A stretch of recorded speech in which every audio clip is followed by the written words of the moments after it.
দ্রব্য ভোগ সামগ্রীকে তুলসী অর্পণ করলেন না, সেটি কি প্রসাদ হয়? ভগবানের অনুরাগী ভক্তরা তা প্রসাদ রূপে কি গ্রহণ করে? করে না। তুলসী পাতা সমর্পিত অর্পিত হলো দ্রব্য উপাদান, ভোগ প্রসাদ রূপ নিল, আর ওইটি ভক্তদের আস্বাদ্য বিষয়। তো মানুষের জীবনে এই অনন্ত উপচার ভোগের মধ্যে তুলসী স্বরূপ হরিকথা হরিনাম যদি অর্পণ না হয়, ওটাও প্রসাদ হবে না, ওটাও আনন্দিত হবে না। তুলসী চাই। তুলসী অর্পিত নিবেদন না হলে ভগবানও গ্রহণ করবেন না, ভগবানের অনুরাগী ভক্তও তা গ্রহণ করবেন না। দ্রব্য দ্রব্যই রয়ে যাবে, প্রসাদের রূপ নেবে না। আমাদের এই জীবনটাও যদি হরিনাম এবং হরিকথাতে অর্পিত বা নিবেদন না হয়, ওটাও আস্বাদ্য হবে না। এই জন্য আমাদের নিবেদন চাই, কিন্তু যাদের নিবেদন করার প্রয়োজন তাদের এখানে আমরা পাই না। আচ্ছা, ট্রেনের যাত্রী ঘুমিয়ে পড়েছে, যারা ট্রেনের চেকার তারাও ঘুমিয়ে পড়েছে, কর্মচারীরাও ঘুমিয়ে পড়েছে, একজন জেগে আছে, ড্রাইভার বা চালক। আচ্ছা, ট্রেনের চালক যদি ঘুমিয়ে থাকে, ঘুমিয়ে পড়ে, আর সব জেগে থাকে যাত্রীরা, পরিণতি কি হবে? ট্রেন লক্ষ্যে পৌঁছাতে পারবে? দুর্ঘটনা কবলিত হবে কিনা? ট্রেনে হাজার যাত্রী ঘুমাক, ক্ষতি নেই। ট্রেনের চেকার বৃন্দ, পরিচালনা পর্ষদ বৃন্দ ট্রেনের মধ্যে ঘুমিয়ে পড়ুক, ক্ষতি নেই। ড্রাইভারকে জেগে থাকতে হবে। ড্রাইভার যদি ঘুমিয়ে পড়ে, দুর্ঘটনা কবলিত হয়ে সব প্রাণ চলে যাবে। আমাদের সমাজরূপ ট্রেনেরও আজ ড্রাইভাররা ঘুমিয়ে পড়েছে। এই ড্রাইভাররা হলো যুবক, এরাই চালাবে। এরা ধর্ম, এরা আমাদের জাতি, ধর্ম, অস্তিত্ব এরাই পরিচালনা করবে, কিন্তু তারা এখানে নাই, ওরা ঘুমিয়ে পড়েছে।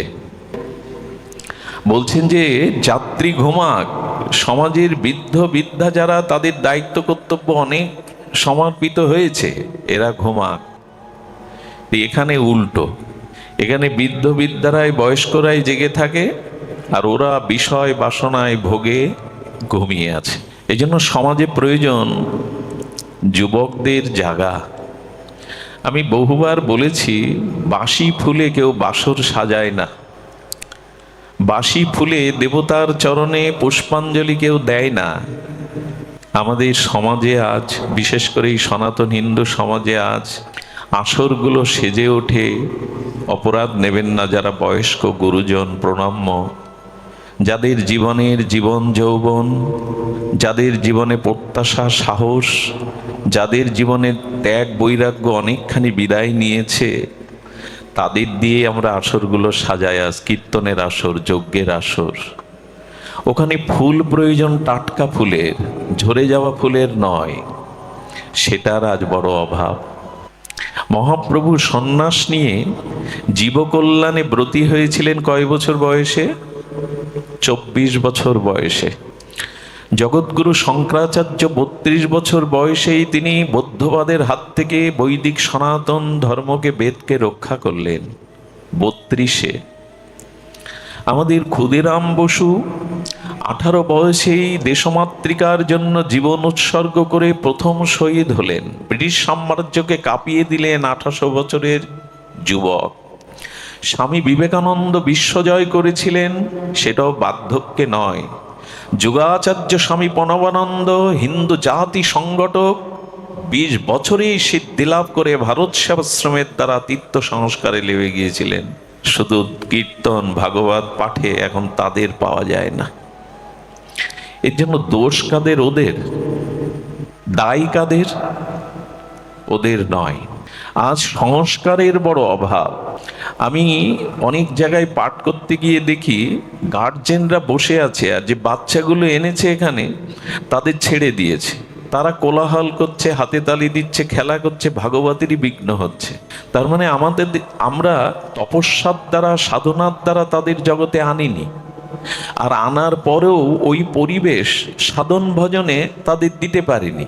তারা যে এখানে কোলে বসে এখানে সংস্কারগুলি নেবে, সেই সংস্কারগুলো তাদের দেয়নি, তাদের ছেড়ে দেওয়া হয়েছে খেলা করতে। এবং যত ধর্মীয় অনুষ্ঠান দেখবেন ওখানে শিশুরা এসে কোলাহল আর খেলা করে। তার কারণ একটি, আমরা তপস্যার দ্বারা তাদের আনতে পারিনি, আমরা ছোটবেলা থেকে তাদের সংস্কারটা দেইনি। সংস্কার যদি না দেন তবে জেনে রাখেন, আপনি গর্ভধারিণী মা হয়েও ঘরে পচে মরতে হবে 7 দিন, আর ছেলে সচিব হলেও শিক্ষিত প্রফেসর হলেও আপনাকে সৎকারের জন্য খোঁজ নেবে না। এইটি আগামীতে আসছে, এইটি আগামীতে ডাক্তার করুন, মাস্টার করুন, উকিল করুন, ব্যারিস্টার করুন, সংস্কার যদি না দিতে পারেন শ্মশান করে তুলবে। আগামীতে এই সন্তানের দ্বারা পিতামাতার পারলৌকিক কল্যাণ পড়ে থাকুক, এই জগতেই তাদের সেবা শুশ্রূষা সহানুভূতিরও কেউ থাকবে না। সুধীবৃন্দ, এই সংস্কারটা যতদিন আমরা না দিতে পারবো, সংস্কার যতদিন শুভ সংস্কার না আসবে, এটা কোথা থেকে আসবে? এই শুভ শুদ্ধ সংস্কারের দ্বারা জীবন গঠন, চরিত্র গঠন, জীবনের সফলতা, জীবনের লক্ষ্যে পৌঁছানো যাবে একমাত্র সাধু সঙ্গে এলে। এই সংস্কারটা হবে, অন্য কোনো সংস্কারে হবেই না। কারণ মানুষের বিবেক সাধু সঙ্গে ছাড়া বিশ্ববিদ্যালয়ে জাগে না। ধ্যান দিন, বিশ্ববিদ্যালয় বিবেক জাগে না। সৎসঙ্গ বিনা, সাধু সঙ্গ বিনা কারো বিবেক জাগ্রত হয় না। বিনু সৎসঙ্গ বিবেক না হই, রাম কৃপা বিনা সুলভ না সই। রামচরিত মানস, গোস্বামী তুলসীদাস। বিবেক জাগ্রত করতে গেলে তাকে সাধু সঙ্গ চাই।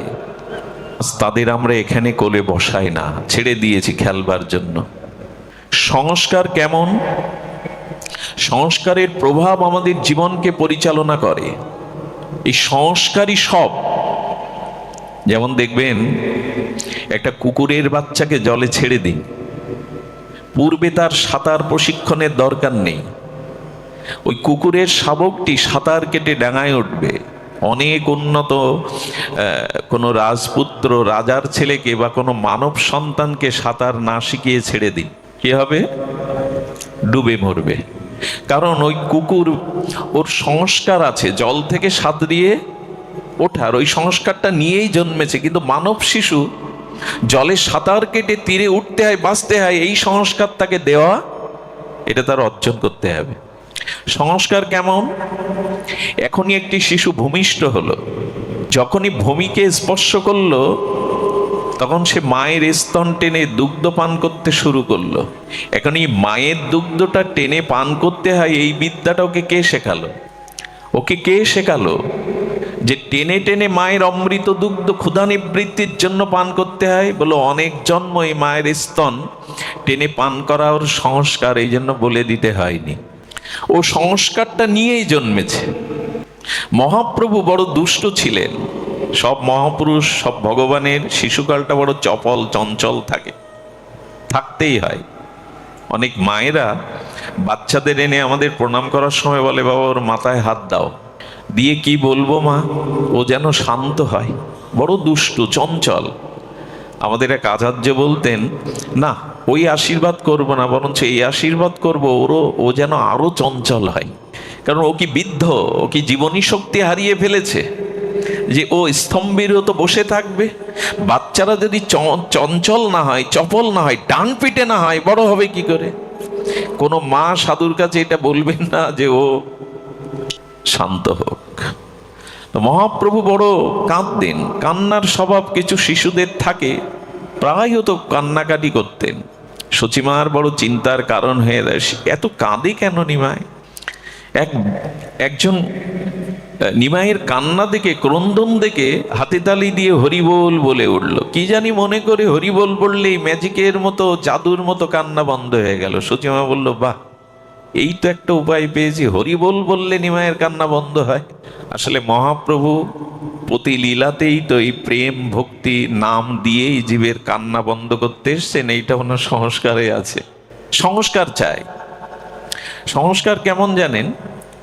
বানরটা এ ডাল থেকে ও ডালে, শাখা থেকে শাখা থেকে ঝুল ডালে ঝাঁপ দেয়, পড়ে না।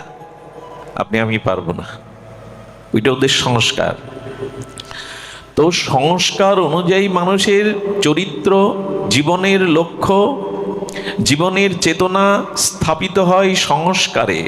তবে এই পরিসরে একটু কথা বলি, জন্ম যাদের দোষ দুষ্ট, জন্মে যাদের শুভ সংস্কার নাই, তপস্যার দ্বারা যারা সন্তান জগতে আনেনি, পরবর্তীতে এই শাস্ত্র জ্ঞান উপদেশে তাদের খুব বেশি কাজে আসে না। জন্ম যাদের দোষ দুষ্ট, এরা সতে দয়াতে উপদেশে বশ হয় না, মাথা নাড়ে, এরা স্বীকার করে কিন্তু সৎ পথে চলার জন্য রস পায় না, আনন্দ পায় না। জন্মে যাদের তপস্যা নেই, সাধনা নেই, পিতামাতার লক্ষ্য নাই, কারণ তপস্যার ফসল হলো সন্তান। সন্তান কামনার দ্বারা যাদের জন্ম হয় তারা দুর্যোধন হয়, তারা অন্যকে বিষ খাইয়ে মারতে চায়, তারা দ্রৌপদীর শাড়িটা টেনে বিবস্ত্র করতে চায়। কিন্তু সাধনা তপস্যার দ্বারা যাদের জন্ম হয় এরা হয় পাণ্ডবগণ। ধর্মের দ্বারা যাদের জন্ম হলো তারা হয় পাণ্ডব, আর ভোগের দ্বারা, অভিমানের দ্বারা যাদের জন্ম হলো তারা হলো কৌরব। এদের কাজ কি? লোকের প্রতি হিংসা, লোকের অধিকার কেড়ে নেওয়া, লোককে বিষ খাইয়ে মারা, আর পর স্ত্রীকে তার বস্ত্র হরণ করা। কারণ কি? কারণ একটাই, সংস্কারের অভাব। এই জন্য সন্তান বা শুভ সংস্কার যদি দিতে চান, তিনটি ক্ষেত্রকে আপনাকে একটু স্থিতিপ্রজ্ঞ হতে হবে, একটু চিন্তা চেতনা, একটু শাস্ত্রের আশ্রয় নিতে। কিন্তু এগুলো জানবার জন্য, এই সংস্কারটা আসবার জন্য ওই যে মূলে সাধু সঙ্গই প্রয়োজন। প্রথম সংস্কার হলো পিতামাতার। আমাদের মহাযোগী, ত্রিকালজ্ঞ মহাযোগী বাবা লোকনাথ, এই বাবা লোকনাথ জন্মের পূর্বে মা কমলা দেবী এবং নরনারায়ণ তার পিতা, রামনারায়ণ তার পিতা, স্বামী স্ত্রী বিছানায় বসে আলাপ করছে, দেখো শ্রীগোবিন্দ যদি আমাদের কোনো সন্তান কৃপা করে দেয়, সেই সন্তানকে আমরা দেশ দশের ভগবানের চরণে সন্ন্যাসী করে দেব। এই সংকল্প করে এই লোকনাথ বাবার জন্ম হয়। শুভ সংকল্পের দ্বারাই তাদের জন্ম হয়। পিতামাতা তারা চিন্তা করলেন, পিতামাতা চিন্তা করলেন যে এবার আমাদের সন্তানকে আমরা সন্ন্যাসী করব, দেশ ও দশের কল্যাণে নিবেদন করে দেব। এই সংকল্পেই বাবা লোকনাথ আসে। দেবর্ষিপাদ নারদের আশ্রমে 6 মাস হরিকথা হরিনাম ভক্ত সেবার দ্বারা কয়া দূর পেটে প্রহ্লাদ আসে। তপস্যা ছাড়া হয়? আমাদের বর্তমান প্রজন্ম বিবাহ ব্যবস্থাটাও নষ্ট হয়ে গেছে। বিবাহের পর স্বামী স্ত্রীর মধ্যে সন্তানের যে তপস্যা, ওইটা ওই যে সংস্কারের কথা বলছি, দু একটা দৃষ্টান্ত ভাগবতের সঙ্গে সঙ্গে ঘটে, তো হবেই। শুনুন, কিছু বাচ্চাদের দেখেছি আমরা, মার কোলে পুতুলের মতো বসে থাকে, নড়াচড়াও করে না। এটা সংস্কার নিয়ে আসছে সুধীবৃন্দ। তো পিতামাতার তপস্যার দ্বারা সংস্কার তৈরি হয়, পিতামাতার উদ্দেশ্য তপস্যার দ্বারা। দ্বিতীয় সংস্কার তৈরি হয় পরিবেশে। পারিবারিক পরিবেশটা কেমন, আবহাওয়াটা কেমন। মানে পরিবেশ যদি পারিবারিক এই হয় যে সকালে উঠে দেখে যে মা মঙ্গলারতি দিচ্ছে, আর বাড়ির সদস্যরা ওখানে করতাল বাজিয়ে ঝাঁঝ বাজিয়ে মঙ্গলারতির প্রভাতী কীর্তন গাইছে, ভজ গৌরাঙ্গ বা কহ গৌরাঙ্গ। সন্তানরা এটা দেখছে যে দাদু এবং ঠাকুমাকে বাবা প্রণাম করছে, মা প্রণাম করছে, আবার মা বাবাকে প্রণাম করছে। এই সংস্কার পায় এখন সন্তানরা। স্কুলে যাওয়ার সময় আমাদের মারা বলতো ঠাকুর ঘরে প্রণাম করে যা, আর পেছন থেকে বলতো দুর্গা দুর্গা। এখন হাই হাই টাটার যুগ, কি করে সংস্কার দেবেন? এখন স্কুলে যাওয়ার সময় হ্যালো হাই টাটা, যা হওয়ার তাই হয়। ঘুম লাগছে মা? ঘুমাচ্ছ যে? যারা আসরে ঘুমায় এদের বললে বলে না না ঘুমাচ্ছিলাম না। ঘুমানো যাবে না। জয় রাধে। তাহলে কি হলো? সংস্কারটা পারিবারিকভাবে পাচ্ছে না। আরে আপনি অনেক সমাজের বড় শিল্পপতি হতে পারেন, সমাজপতি হতে পারেন, আপনি দেশ ও দশের বিচারক হতে পারেন, কিন্তু গৃহে যদি সুখ না থাকে, বড় চেয়ার পেয়ে আপনার কোনো লাভ নেই। ঘরের সুখ যদি না থাকে, বাইরের বড় চেয়ার পেয়ে সুখ নেই। ঘরে গিয়ে দেখুন ছেলেটা ড্রাগ নিয়ে বসে আছে, কি হবে আপনার ওই ম্যাজিস্ট্রেটের? কি হবে বড় চাকরিজীবীর? কি হবে বড় শিল্পপতির? ঘরে এসে যদি দেখেন ড্রাগ নিয়ে ছেলে উন্মাদের মতো বসে আছে। পারিবারিক সংস্কারটা আজ দিতে হবে। এই আসর সুন্দর করে সাজিয়েছি আমরা, কি সুন্দর প্যান্ডেল, লাইট, আলো। ঘরে যদি সংস্কার না থাকে, এরকম বছরে 2-4 দিন এরকম লাইট, প্যান্ডেল, আলো জেলে কিছু করতে পারবেন না। এজন্য প্রয়োজন জন্ম সংস্কার, পারিবারিক সংস্কার, আর একটা কি সংস্কার দরকার? শিক্ষা সংস্কার। এই 3টা জায়গা যদি সংস্কার হয়, তাহলে তার জীবন অনন্যময় হয়ে ওঠে। সুধীজন, পারিবারিক সংস্কার, পিতামাতার তাদের যে জন্মদানের জন্য তপস্যা সংস্কার, আর বিদ্যা বা শিক্ষা সংস্কার। তো শিক্ষা, আজ আমরা যে শিক্ষা আমাদের সন্তানদের দিচ্ছি, তার মধ্যে যেটা বাদ পড়ে যাচ্ছে, সেটা হলো আধ্যাত্মিক দীপও জ্বালানো হচ্ছে না। অন্ধকারে বড় আলোর প্রয়োজন, দীপ জ্বালতে হয় অন্ধকারে। আমাদের জীবন ভোগ বিলাসের একটা অজানা আশঙ্কার অন্ধকারের পথে চলার আগে ভাগবত দীপ জেলে দিন। ভাগবত হলো আধ্যাত্ম দ্বীপ। দ্বীপ জ্বাললে আর অন্ধকার থাকবে না। সেই ভাগবতের, শ্রীমদ্ ভাগবত গীতার দিব্য আলোকে দ্বীপ জেলে দিন। আগামীতে এরা অন্ধকারের পথে পা বাড়াবে না। সেই সংস্কারটাই বা কই? আমার নিজের জন্মদাতা পিতা খুব ছোটবেলা থেকে ভোর 4টেয় উঠে প্রার্থনান্তে আমাকে কোলে নিয়ে গীতাটা সামনে ধরতেন। বুঝি না তবু পাঠ করে করে কানে দিতেন। উঠে বলতেন, গীতাটা রাখ, গীতাটা স্পর্শ কর। শাস্ত্রে এমন আছে, যিনি গীতা পাঠ করেন না, তার দীক্ষাতে ধিক, তার উচ্চগুলে, তার ব্রত, তীর্থযাত্রা, সমস্ত সৌভাগ্যের ধিক। কিন্তু গীতা যে পাঠ করতে পারে না, সে কি করবে? ভগবান বলছে, সে যদি শ্রবণ করে তবে পাঠের থেকে বেশি ফল লাভ হয়। বলে অনেকেই বোধির শ্রবণ করতে পারে না, সে কি করবে? বলে সে গীতাকে দেখবে, শুধু গীতাকে দর্শন করেই তার কৃপা হবে। বলে যার চোখ নেই, অন্ধ, বলে সে গীতাকে স্পর্শ করবে বুকে করে, এতেও তার আত্মকল্যাণ হবে। হাতে তুলে দিয়েছি তো। আমি অনেক লক্ষ্য করি, যজ্ঞের পূজা প্যান্ডেলে অনেক মায়েরা বাচ্চাদের আনে, আর শুধু বলে বন্দুক কিনবো, পিস্তল কিনবো। এখন ওকে বন্দুক আর পিস্তল কিনে দেয়া হয়, করতাল বা ছোট খোল কিনে দেন কেউ? আচ্ছা, পিস্তল হাতে নিয়ে আর এক জোড়া করতাল হাতে নিলে দুরকম অনুভূতি ওর হবে কিনা? করতাল হাতে পেলেই মনে হবে এটা কীর্তনের জিনিস, জয় রাম, হরে কৃষ্ণ, এরকম বলবেও। কিন্তু পিস্তল দেই কি কিনে? আছে ছোট ছোট বাচ্চাদের জন্য ছোট খোল, ছোট করতাল দিয়েছে, যে ওটা ধরলে অন্তত একবার হরি বল বলবে। ঘরে পুতুল আর পিস্তল। এই আমাদের ভারতের এক জগৎগুরু আচার্য, উনি হিন্দিতে পাঠ করেন। উনি বলেছিলেন, অপরাধ নেবেন না, মায়েদের কাছে ক্ষমা চেয়ে নিচ্ছি, এই আধুনিকতার উগ্রতার কারণে অনেক মা তার সন্তানকে বুকের স্তনের দুগ্ধ দিতে চান না, বোতলের দুগ্ধ খাওয়ান। আমাদের এক আচার্য বলেছিলেন, মা, ওটা ঈশ্বর প্রদত্ত আশীর্বাদের জিনিস। তোমার সুশ্রী, তোমার চেহারা সুন্দর রাখার জন্য, অটুট রাখার জন্য তাকে যদি স্তন্য দুগ্ধ পান না করাও, যে বোতলটা ধরে দিয়েছ ছোট বোতল, বড় হলে বড় বোতলই ধরবে, ও বড় বোতলই ধরবে।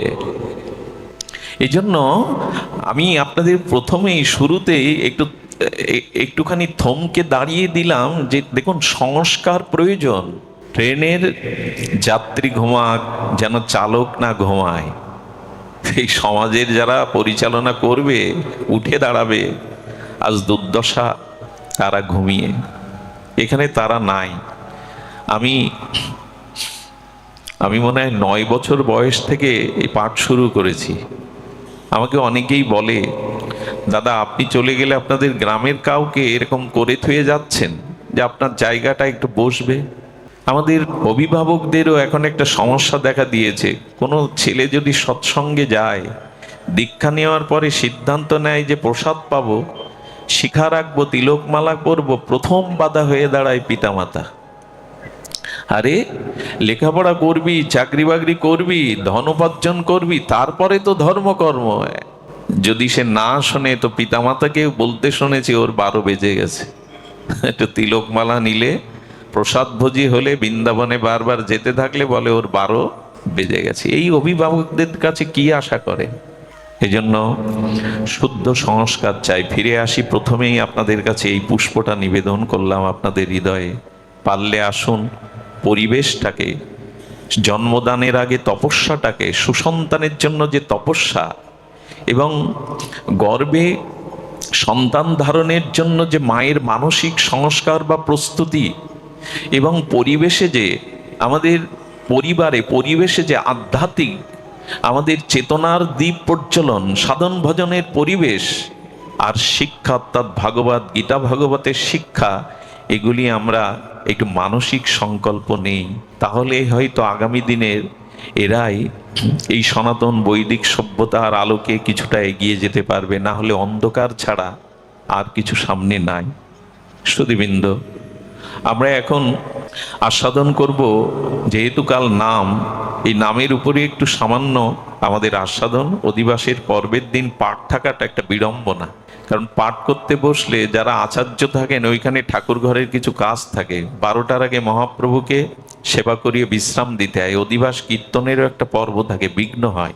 তবু আমি সামান্য একটু আপনাদের বলবো যে দেখুন, এই নাম এখানে কি বলছে? কৃষ্ণ নাম, রাধা নাম, উপায় করো রসধাম। এই নাম আর চারিদিকেই বন্যার মতো, স্রোতের মতো তরঙ্গায়িত হয়ে আকাশ বাতাস মুখরিত করছে। নাম নাম নাম চলছে। কিন্তু আপনাদের বলি, হ্যাঁ, এই নাম নিতে গিয়ে আজকে দেখুন, আমি আপনাদের একটু জানাই, নাম আপনারা নিচ্ছেন, নাম আমরা নিচ্ছি, কিন্তু নামের যে ফলশ্রুতি, নামের যে ক্রিয়া যেভাবে ভাগবতে বলা আছে, শাস্ত্রে বলা আছে, তার ফলশ্রুতি আজ অধরা থেকে যাচ্ছে। এইবার একটু আপনাদের মনোযোগ দিতে হবে, একটু গভীরে যেতে হবে। সেটি হলো এই যে নাম। আচ্ছা, নামকে আমরা রাখি। আগে যদি বলি, কালকে যেখানে রাগ রাগিনী দ্বারা শিল্পীরা সুরারোপ করবে, এই রাগ রাগিনীতে মোহিত হয় না এমন কেউ আছে? বাঁশি, বেহালা, শুদ্ধ রাগের দ্বারা সকলে মোহিত হয়। রাগের ক্ষমতা কেমন জানেন? তবে শুনুন, দীপক রাগে আপনি থেকে আগুন জ্বলে যেত প্রদীপে। কি রাগে? এটা তানসেন পাত্র। দীপক রাগে রাগিনীর দ্বারা, রাগের দ্বারা প্রদীপ জ্বালাতো। আর মল্লার রাগে আকাশ থেকে, গল্প শোনাচ্ছি না আপনাদের, এই সেদিন সম্রাট আকবরের সভায় তানসেনের এই ক্ষমতা ছিল। তানসেন মল্লার রাগে আকাশ থেকে বৃষ্টি ঝরাতে পারত। দীপক রাগে প্রদীপগুলো আপনি থেকেই জ্বলাতে পারত। যদি রাগের এই ক্ষমতা থাকে, রাগ মানে ক্রোধ না, রাগ মানে সুরালাভ, যদি রাগের দ্বারা পাথরও বিগলিত হয়ে গেছে, রাগের দ্বারা যদি এই হয়, তবে ভগবান অনুরাগের দ্বারা কি হবে? রাগের যদি এই ক্ষমতা থাকে, আর যার ভগবানে অনুরাগ আছে, তার কি হবে? রাগ এবং অনুরাগ শব্দের দিকে ধ্যান দিন। রাগ এবং অনুরাগ। রাগের পরবর্তী গাঢ় যে প্রীতিময় অবস্থা, মন প্রাণ সমর্পিত অবস্থা, তাকে অনুরাগ বলে। রাগের দ্বারা যদি আকাশ থেকে ঝড়ো ঝড়ো বৃষ্টি নামে, রাগের দ্বারা যদি, সম্রাট আকবরের সভাতে তানসেন গেছেন, তানসেন বলছেন, আপনার মুখে প্রথম দিনে সুরালাপ শুনবো রাগ, কিন্তু যন্ত্রবাদকগণ এখানে কেউ নেই।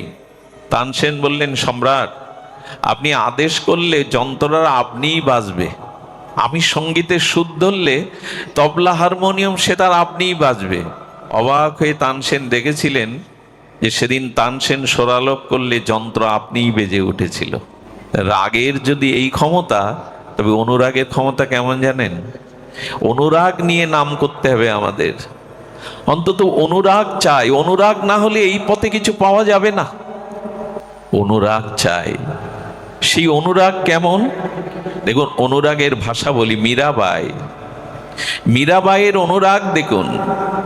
মীরাবাই ব্রজের পথে ঘুরতে ঘুরতে সেই রাজরানী আজ কাঙালিনী হয়ে ব্রজের প্রেমময় পথে তার প্রিয় সুন্দর গিরিধারীর জন্য সে অনুরাগে নৃত্য করছে, গীত করছে।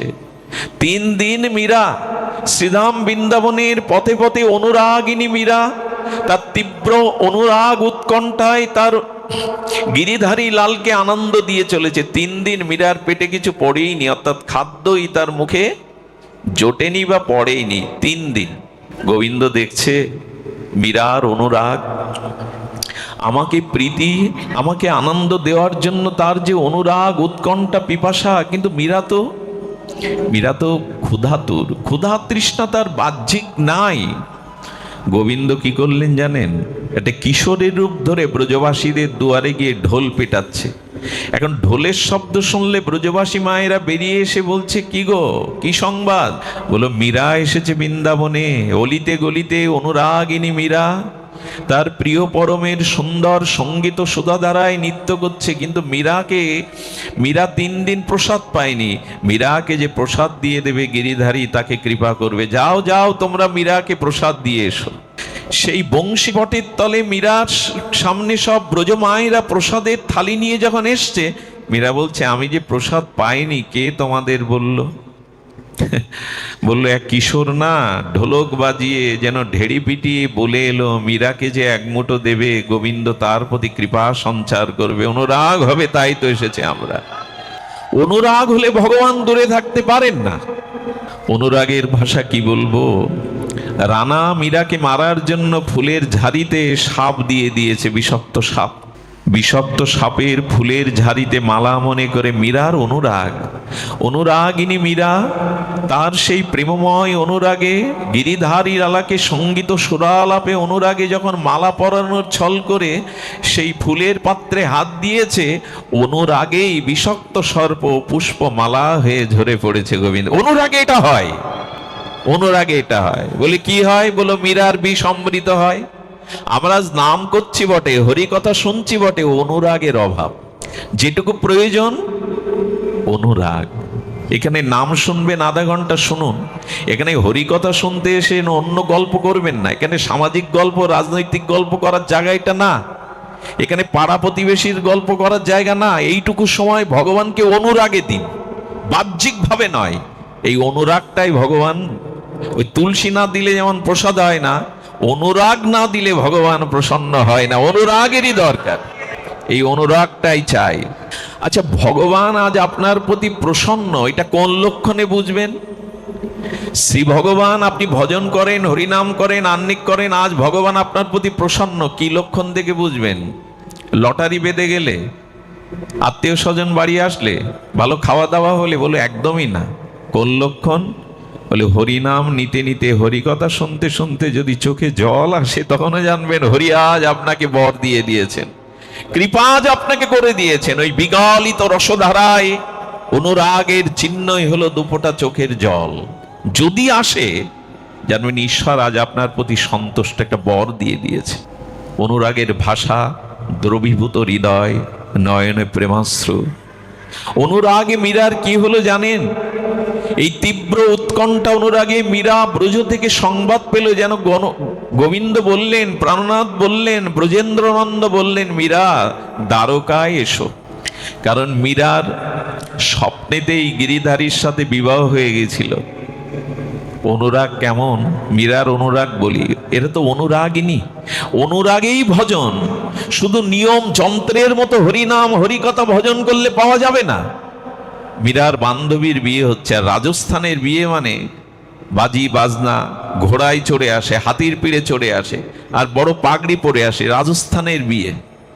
তো মীরার আগেকার দিনে 10-11 বছর বালিকাদের বিবাহ হতো। এ কথা বলছি তো অনেক দিনের, 700 বছর প্রায় আগে। তো সেখানে ওর বান্ধবীর বিয়ে দেখে, বর দেখে আনন্দ আর উচ্ছ্বাস, সঙ্গীত বাজি বাজনা দেখে মীরা মাকে বলছে, ও মা, আমার বর কবে আসবে, আমার বিয়ে কবে হবে? ছোট মেয়েকে কি করে বোঝাবে? বললো, আমার বর কই, আমার বর এইভাবে সেজে কবে আসবে মা, আমার বিয়ে কবে হবে? মা ওর জ্বালাতন সহ্য না করতে পেরে ঘরে গিরিধারীর বিগ্রহের কাছে এসে বলছে, এই তোর বর। মীরা, এই তোর বর। মা রেখে চলে গেল। মীরা একটা ভালো শাড়ি পরেছে, জানেন, মায়ের শাড়ি। শাড়ি পরে গিরিধারীকে বললেন, তুমি আসবে না আমাকে বরণ করতে? ওই দেখো, আমার বান্ধবীকে বরণ করতে কি সেজে এসেছে, কত বাজিবাজ, তুমি আসবে না? এসো গিরিধারী, আমি তো তোমারই, তোমাকে ছাড়া তো কারো গলে বড়মালা দেব না। মীরা ওই বলতে বলতে গিরিধারীর চরণে মাথা রেখে ঘুমিয়ে পড়েছে। স্বপ্নের মধ্যে গিরিধারী এসে তার ললাটে সিঁদুর আর বরমালা বরণ করে নিয়েছে। মীরা সিঁদুর অঙ্কিত শাঁখা পরে না পাশে দাঁড়িয়েছে গিরিধারীর মা। সকালে এসে দেখে শাঁখা সিঁদুর হাতে। মীরা, করেছিস কি? আরে শাঁখা সিঁদুর।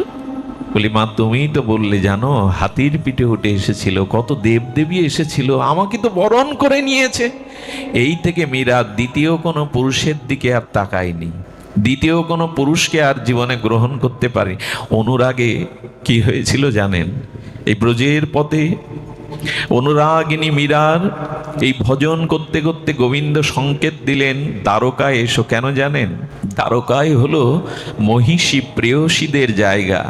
বৃন্দাবনে গোপী এবং রাধারানীর ক্ষেত্র।